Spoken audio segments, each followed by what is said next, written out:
Let's get some analysis now with Professor Michael Wesley, the Deputy Vice-Chancellor at Melbourne University. Let's be frank, I mean, this whole AUSMIN, it was all about China, wasn't it? Oh, yeah, with a little bit of coronavirus thrown in, I guess, which, of course, the Trump administration is trying to make all about China as well. So, look, it's an interesting evolution, if you like, in discussions of regional security affairs. In the past, AUSMINs have talked about the changing external context, what's happening with regional order, the Indo-Pacific, all of that sort of thing.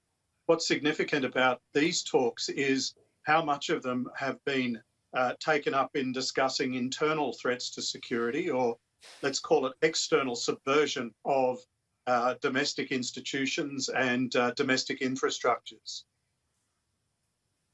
Yeah, so in that context, is part of that initiative between the State Department and Department of Foreign Affairs against disinformation, that working group, is that set up in that context?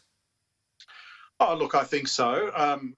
I haven't seen the exact language, but my thinking would be that it would talk about disinformation in general terms, but we all know that the United States, Australia and other Western countries are particularly worried about two actors.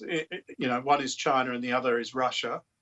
Russia has up until now been the key target and the key perpetrator in American eyes of that sort of election disinformation. But I think increasing attention is being put China's way, and there is great wariness of how various methods and various avenues are being used to manipulate particular political and electoral outcomes.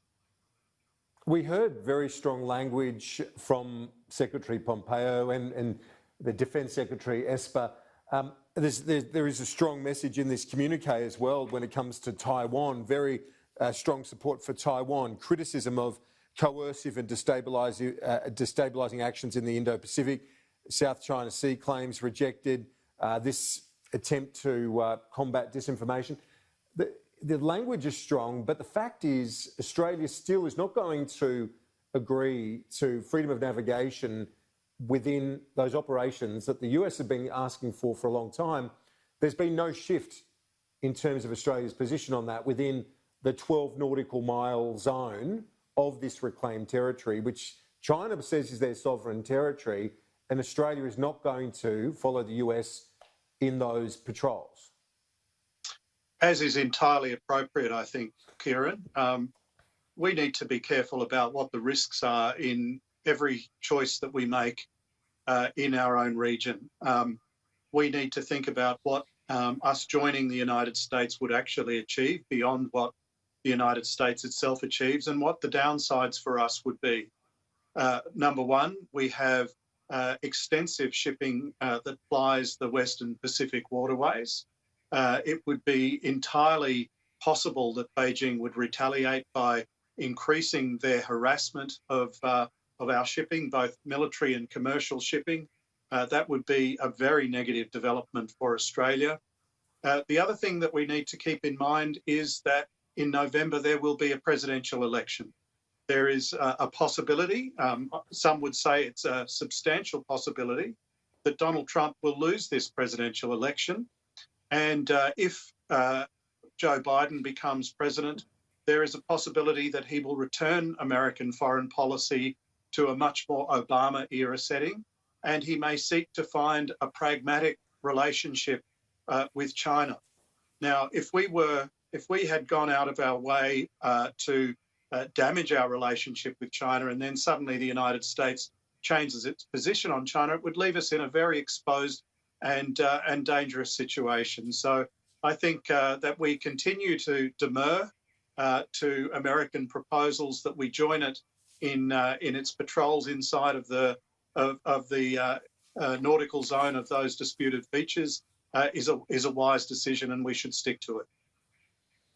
And the other point that's been made to me is that if we ever were to say yes to such a request, that it would not make sense to follow the US, but rather to ensure involvement of India, Vietnam, other nations in that area, Malaysia, Indonesia, that are directly affected if we were to be a part of anything in that sort of nature?